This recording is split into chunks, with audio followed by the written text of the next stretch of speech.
Absolutely. Here is part 1, written as a USA-based cinematic military drama, with American characters, locations, military atmosphere, and storytelling style. No heading, as requested. Writing. The morning sun had barely climbed over the pine-covered ridges of Fort Liberty, North Carolina, when Major General Daniel Hayes stepped out of the black government SUV and looked across the training range. The air was cold enough to sting his face. A thin layer of mist hovered above the distant tree line, slowly disappearing beneath the rising sunlight. Beyond the range stood several observation towers, rows of military vehicles, and a temporary command post filled with officers preparing for the day's evaluation.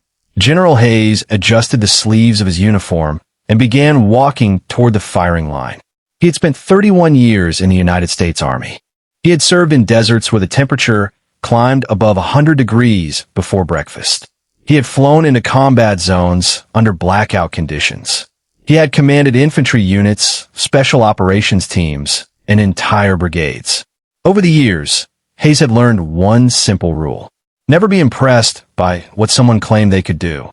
Be impressed by what they could prove. That was why he wasn't particularly interested in the newest weapons demonstration taking place that morning.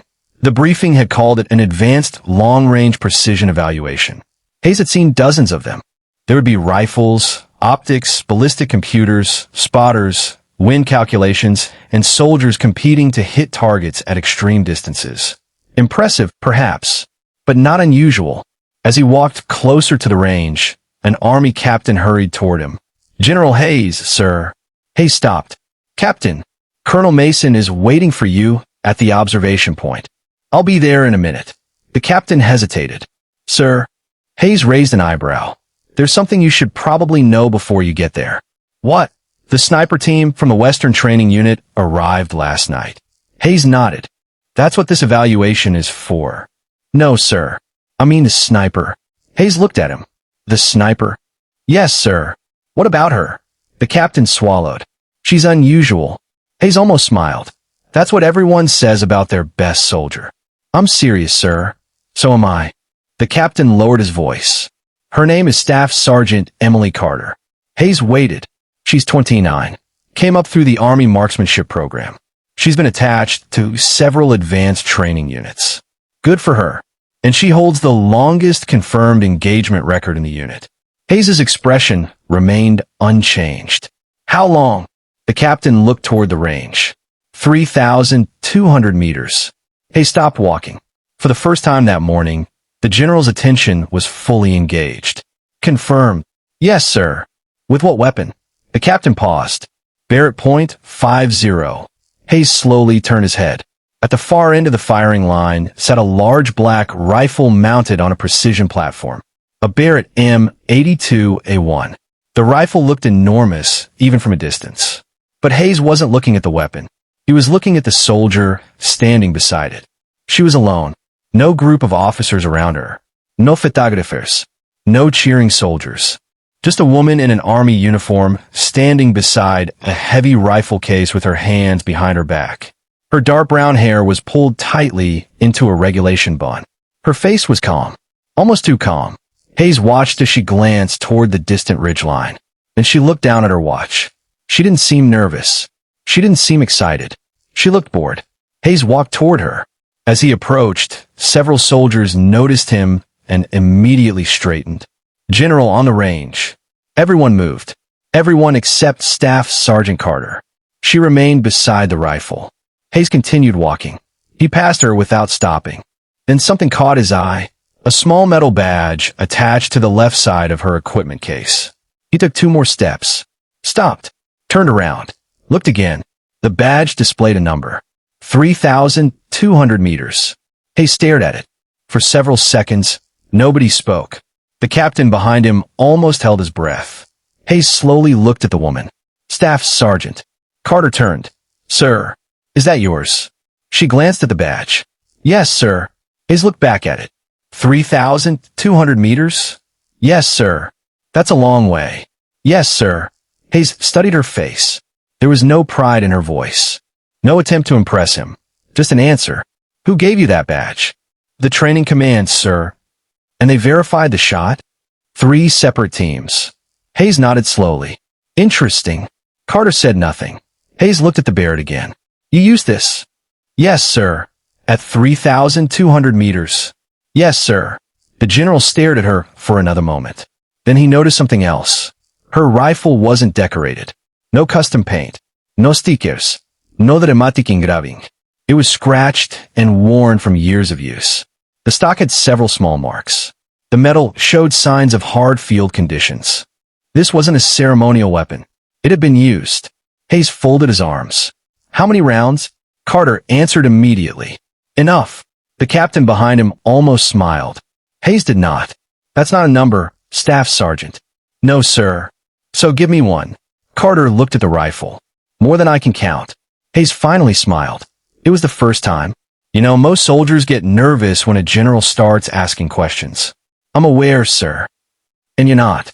I've been nervous before. When? Carter looked across the range. When the wind changes after I've already calculated it. Hayes' smile disappeared. That answer told him more than any medal could. A good sniper didn't fear the target. A good sniper feared variables. The general walked toward the rifle. He didn't touch it. Instead, he examined the setup, the bipod, the optic, the position of the stock, the ammunition case. Everything was arranged with almost obsessive precision. Hayes looked at Carter. Who taught you? My father. Military? No, sir. Marine? No, sir. Army? No, sir. Hayes frowned. Then who? My father was a competition shooter in Colorado. Colorado? Yes, sir. How did you end up in the Army? Carter looked toward the mountains beyond the range. My father died when I was 17. Hayes didn't respond immediately. And after that, I enlisted. Why? She looked directly at him. Because I wanted to become good enough at something that nobody could ever tell me I didn't belong. The words were quiet, but they landed heavily. Hayes had heard thousands of soldiers explain why they joined. Patriotism, family tradition, college benefits, adventure, duty. But he'd never forgotten the ones who joined because they were trying to prove something to themselves. Those soldiers could become dangerous in the best possible way. Not reckless, determined. A loudspeaker crackled across the range. All evaluation personnel, prepare for Phase 1. Carter stepped toward her rifle. Hayes moved back. What's the target distance? 2,000 meters for the first evaluation. First? Yes, sir. And the second? She paused. 2,700. Hayes looked at her. And the third? 3,200. The general stared at her. You're planning to shoot at your record distance today? No, sir. Why not? Because the conditions aren't right. Hayes glanced toward the sky. What's wrong with them? Wind. He looked at the trees. They barely moved. Looks calm. Carter shook her head. At ground level. Hayes looked toward the horizon. And up there. Different. The general studied her. How do you know? I can see the dust. Hayes followed her gaze. At first he saw nothing. Then a thin line of dust appeared far beyond the range. It moved sideways. Barely visible. Hayes nodded. Interesting. Carter lowered herself behind the rifle. The entire range became quiet. Officers moved toward the observation area. Several soldiers whispered. A young lieutenant asked another soldier, "Is she really the one?" The soldier nodded. "That's what they say." "What did she hit at 3,200? Steel plate."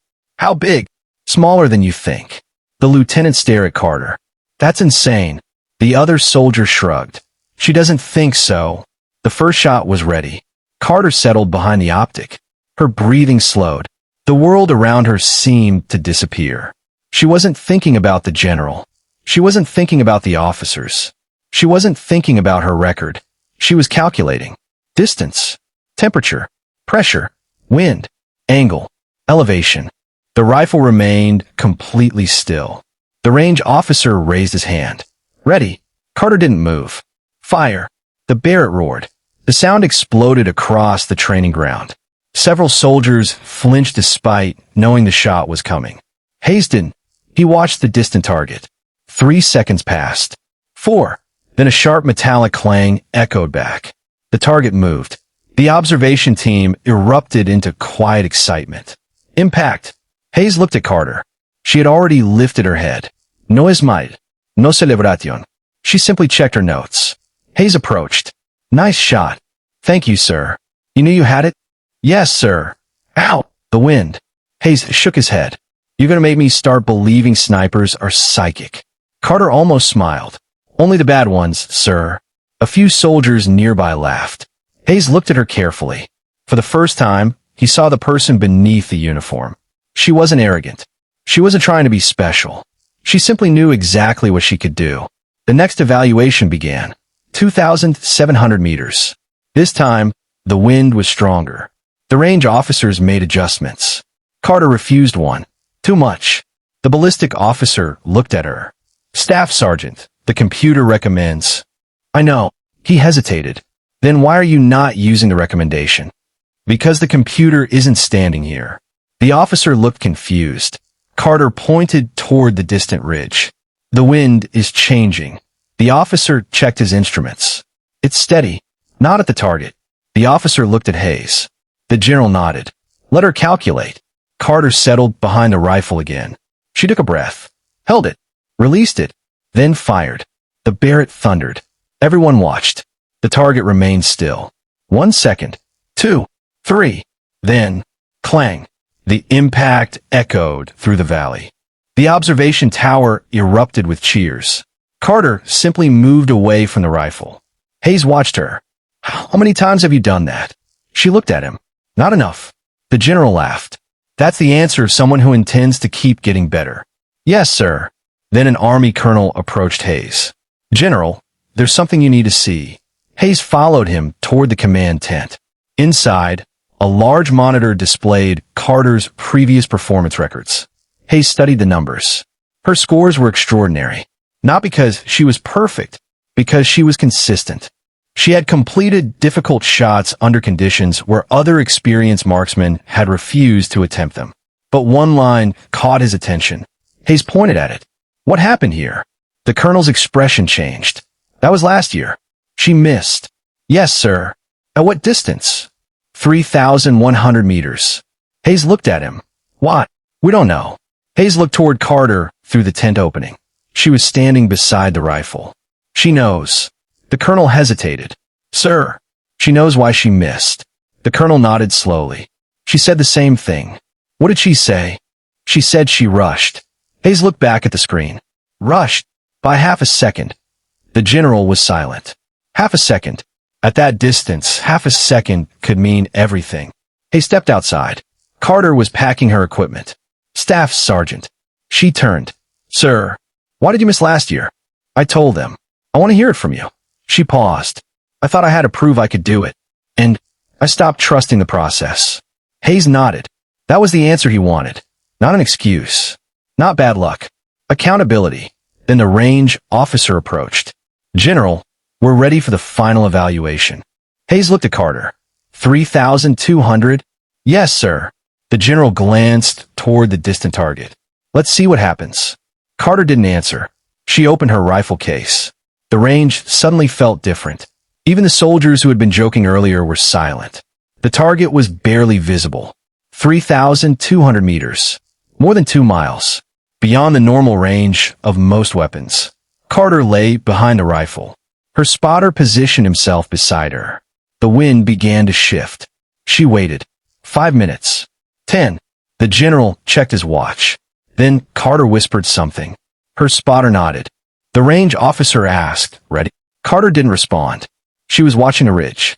A tiny cloud of dust moved across the distant terrain. Then another. Her eyes narrowed. The wind shifted again. She adjusted.